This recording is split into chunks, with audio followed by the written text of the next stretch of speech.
ہر سال میرا مولا رمضان کا مہینہ اسی طریقے سے گزارتا ہے کہ تقریباً علی کی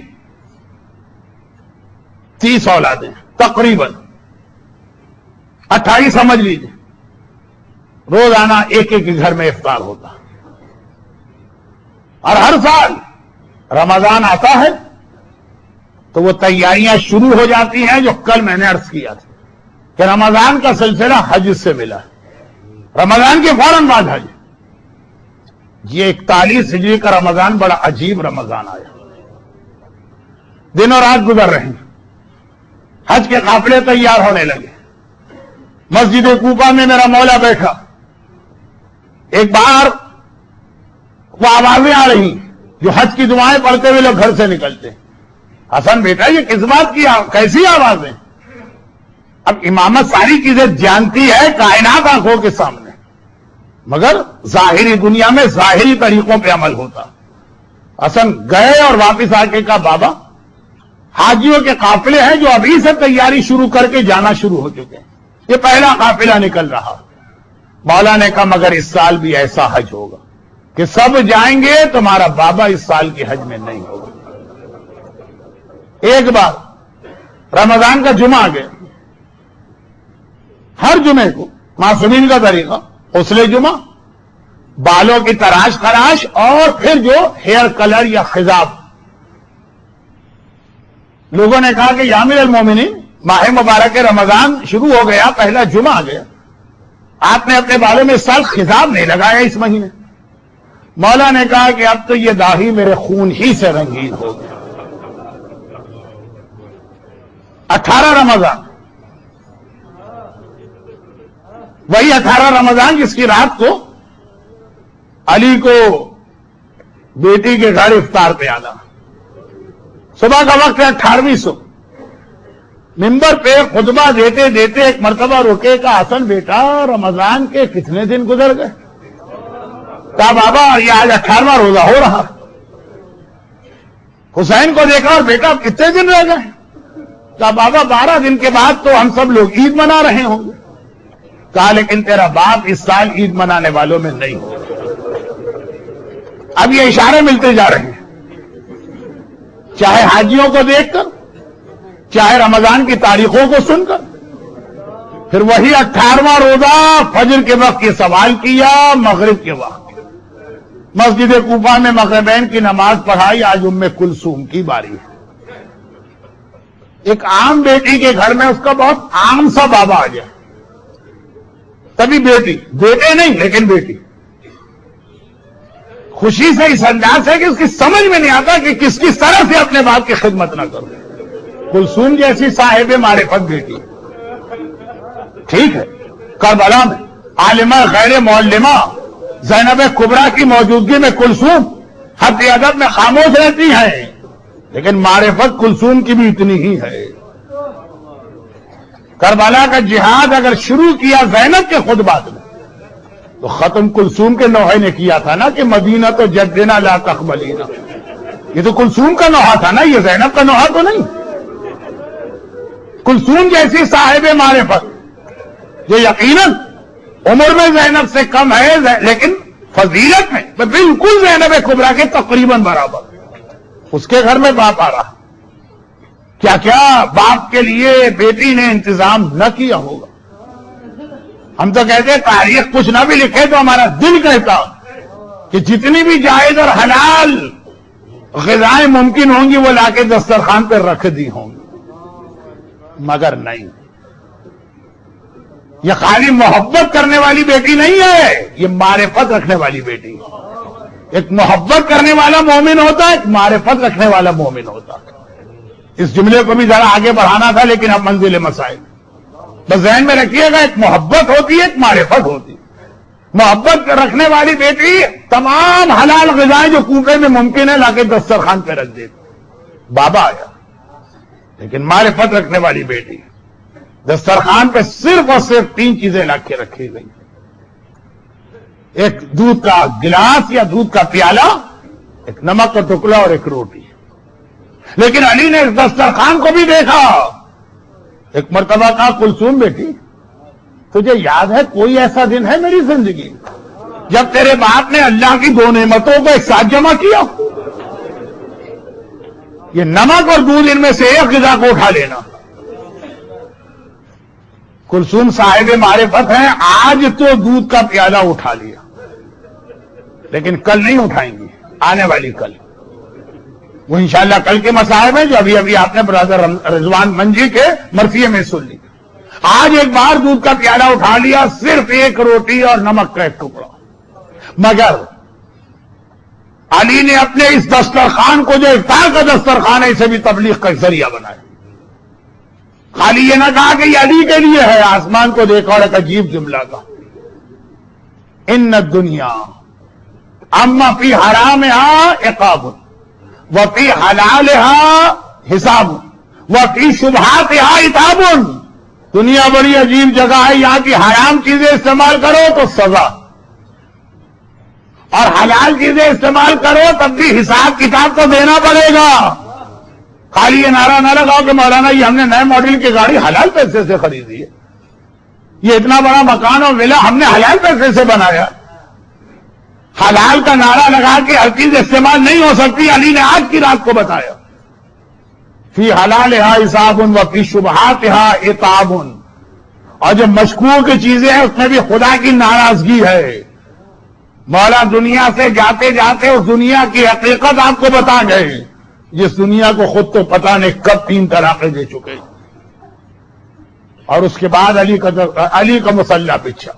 ہم اور آپ تو صرف شب قدر کی وجہ سے ساری رات نمازیں پڑھیں گے. علی کے سال کی ہر رات شب قدر.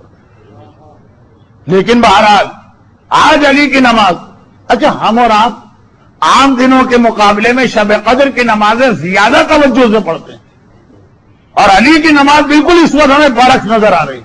عام دنوں میں ایسا نماز پڑھنے والا کہ اگر حالت رکوع میں یا سجود میں یا قیام میں پاؤں سے تیر پھینکے تو نمازی کو پتہ نہ چلے. اور آج ہر 2 رکعت کے بعد بے چین ہو کر کمرے سے نکل کے صحن میں جاتے ہیں اور آسمان پہ نگاہ ڈالتے ہیں. وہ نمازی جو اللہ اکبر کہہ کے دنیا و مافیہ سے بے خبر ہو جاتا ہے، آج حالت یہ ہے کہ ہر 2 رکعت کے بعد بے چین ہوتا ہے، کمرے سے نکلتا ہے، آسمان کو دیکھتا ہے بھی وقت نہیں آیا، یہ کہہ کے واپس آ جاتا ہے. کسی کو نہیں پتا کہ مولا کس وقت کی بات کر رہے ہیں. کسی بیٹی کے کان میں جملہ پڑا بھی ہے تو سوچا ہوگا کہ وقت فجر کی بات کر رہے ہیں، یہاں تک کہ فجر کا وقت قریب آ گیا. سنت نمازیں بعض مراجع کے نزدیک بلکہ اکثر کے نزدیک مسجد میں پڑھنے سے گھر میں پڑھنا بہتر. یہ علی کی سنت نمازیں مکمل ہو گئی. اب علی مسجد کی جانب جا رہے ہیں. جیسے ہی چلے تو بیٹی کے مہمان تھے نا، بیٹی رخصت کرنے کے لیے باپ کے ساتھ چل رہی ہے، صحن میں قدم رکھا اور مرغابیوں نے ایک بار علی کا راستہ روکا. جہاں سے مجلس شروع ہوئی تھی میں نے وہیں پہ مجلس پہنچائی. مجلس شروع اس بات سے ہوئی تھی کہ انسان علی کی معرفت نہ کرے، صاحب اسلام علی کی معرفت نہ کرے، مومن بھی صحیح معنوں میں علی کو نہ پہچانے، کائنات کی باقی ہر شے علی کو پہچانتی ہے، چاہے وہ پانی ہو اور چاہے یہ مرغابیاں ہوں. ایک بار مرغابیوں نے علی کا راستہ روکا. کلثوم نے ان کو ہٹانا چاہا لیکن آج وہ ہٹ ہی نہیں رہی.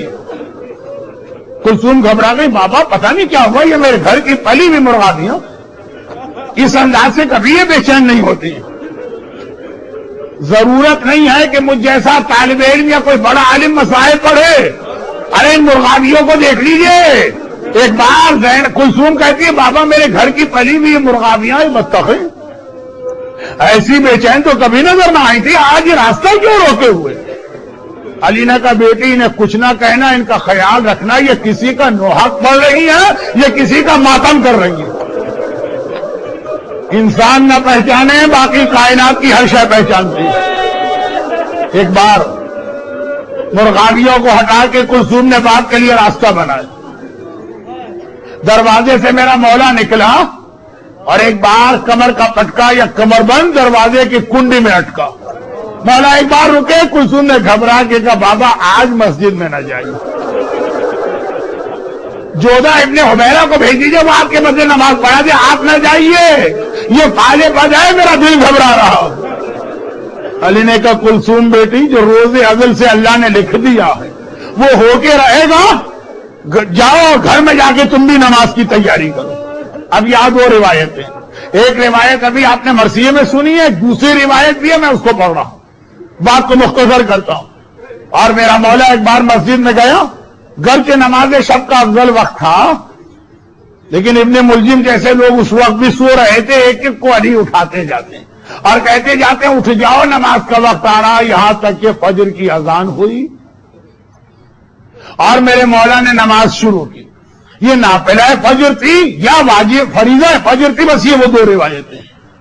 میرے مولا نے نماز جماعت شروع کی، حسن بالکل باپ کے پیچھے، اور ابن ملجم حسن کے پہلو میں کھڑا ہوا۔ ایک بار میرے مولا نے پہلی رکعت کے سجدے میں سر رکھا اور ابن ملجم کی وہ تلوار چمکی جو ٹھیک اس جگہ سر پہ لگی جہاں خندق کے میدان میں عمر ابن عبدوت کا ایک بار لگا۔ ابھی لوگ سجدے میں ہیں، یا مسجد النبوی کے نمازیوں کی سمجھ میں نہیں آیا تھا رسول اللہ سجدے سے سر کیوں نہیں اٹھا رہے، یا آج مسجد کوفہ کے نمازیوں کی سمجھ میں نہیں آیا علی سجدے میں گئے ہیں اور ایک بار کوفے کی مسجد ہلی، زمین کوفہ میں زلزلہ آیا، آسمان سے عجیب آوازیں آنے لگی، جبرائیل کا لوحہ، اور ایک بار نمازی انتظار کر رہے ہیں سبحان ربی الاعلی و بحمدہ کہا جائے گا، اور بجائے سبحان ربی الاعلی و بحمدہ کے فزتو برب الکعبہ، ارے رب کعبہ کی قسم آج علی کامیاب ہوا ہے۔ اور پھر علی کی آواز آئی حسن بیٹا آگے بڑھ کے نماز کو مکمل کراؤ۔ اللہ اللہ، اس سال میری پہلی تقریر امام حسن کی فضیلتوں کے بارے میں تھی، لیکن اس امام حسن سے کوئی پوچھے مصلی پر باپ اپنے خون میں تڑپ رہا ہے اور حسن ایک بار نماز کو مکمل کرا کے بتا رہا ہے۔ اہمیت نماز سمجھو، میں سبحان ربی العظیم اور سبحان ربی الاعلیٰ کہہ رہا، میرا بابا بڑی مشکل سے میرے برابر بیٹھ کے نماز پڑھ رہا، لیکن ادھر نماز ختم ہوئی، ادھر نماز ختم ہوئی۔ حسن نے کہا السلام علیکم ورحمۃ اللہ وبرکاتہ، اور اس کے بعد اب کسی تعقیب و دعا کی ضرورت نہیں ہے، طرف کے بابا کی جانب بڑھے، بابا کے سر کو اپنی گود میں لیا، حسین قریب آ کے بیٹھے۔ آج نمازیوں نے تسبیح چھوڑی، آج نمازیوں نے دعائیں چھوڑی، اور سب نے علی کو گھیرے میں لیا اور ایک بار علی کو اٹھا کے چلے۔ بس آپ کی زحمتیں تمام، اتنا جملہ کافی۔ آج کوئی ایک خاندان یا کوئی ایک انسان یتیم نہیں ہوا ہے، آج کائنات یتیم ہوئی ہے، آج انسانیت یتیم ہوئی ہے، آج اس کائنات کا ہر ذرہ یتیم ہوا ہے، خالی حسن و حسین نہیں۔ بس اتنا سن لیجیے، زینب عالمہ غیر معلمہ، کلثوم زینب ہی کی چھوٹی بہن، دونوں بہنیں ابھی مصلی پر فجر کی نماز ختم کر کے بیٹھی ہیں۔ ایک بار زینب نے گھبرا کے کہا کلثوم بہن، ارے یہ کوفے میں کیا ہو رہا ہے، یہ زلزلہ کیسے آیا، یہ آندھیاں کیسے چلی، ارے جبرائیل کس کا مرثیہ پڑھ رہا، ارے میں تو اماں فاطمہ کے رونے کی آواز سن رہی۔ کلثوم میری ماں کیوں رو رہی ہے، ارے اماں رو رہی، خدا خیر میرا بابا خیریت سے ہو۔ دونوں بہنیں دروازے کے قریب آئی۔ عجیب زندگی ہے زینب کی، آج کوفے میں پریشان ہے، زلزلہ، آندھیاں، جبرائیل کا مرثیہ، فاطمہ کے رونے کی آواز، ارے کوئی مجھے بتائے میرا بابا کس حال میں ہے۔ اور کل کربلا میں بھی یہی موقع ہوگا، خیمے کے پردے کو پکڑ کے کھڑی ہے، زمین میں زلزلہ تو ہے، آندھیاں تو چل رہی ہیں، اماں کے رونے کی آواز آ رہی، لیکن آج پھر بھی حسن و حسین ہیں۔ کل کوئی خبر لانے والا نہ تھا سوائے زلجنا کے۔ دونوں بہنیں وہی گھر علی کا جو ابھی آپ اسکرین پہ دیکھ رہے تھے، جس کی تصویر، بہنیں دروازے کے قریب کھڑی ہیں۔ دروازہ ذرا سا کھولا اور باہر دیکھ رہی ہے کوئی مسجد کوفہ سے آنے والا ہمیں خبر تو دے دے۔ ایک مرتبہ دیکھا، ارے بھیا حسن، بھیا حسین بابا کو لے کے آ رہے، گھبرا کے کہا کلثوم بہن یہ میرا بابا چل کے گیا تھا، واپس حسنین کی گود میں کیوں آ رہا ہے، اتنے سارے چاہنے والے ساتھ کیوں ہیں؟